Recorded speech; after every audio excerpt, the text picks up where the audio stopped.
लेकिन जो टीचर हैं उनकी तनख्वाहें कम होती हैं, लेकिन फीसें बच्चों से ज़्यादा ली जाती हैं। सरमायादार सरमाया कमा रहा है, टीचर को बेनिफिट्स नहीं दे रहा, इसके पीछे राज क्या है?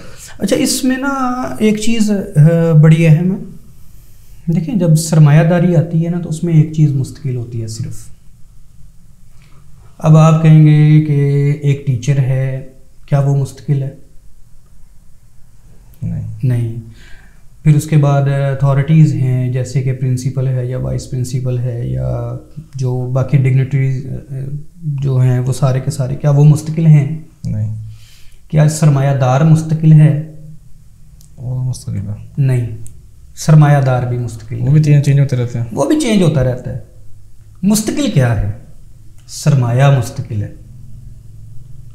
आज कॉलेज या आज स्कूल, आज कोई मार्केट, आज कोई दुकान एक बंदा किसी को बेच देगा, आज वो बेच दी उसने, दुकान वहीं की वहीं रही, मालिक चेंज हो गया, सरमायादार चेंज हो गया, सामान चेंज हो गया, सब कुछ चेंज हो गया।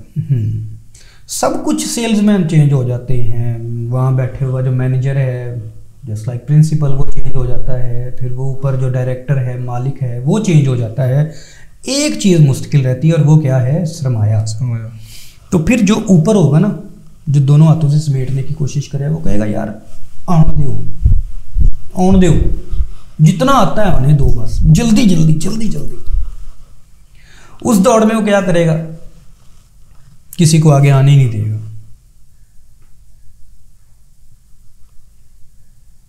वो उसकी कोशिश ही होगी जितनी देर ये सरमाया मेरे पास है, मैं इससे से ज़्यादा मुनाफा ले लूं।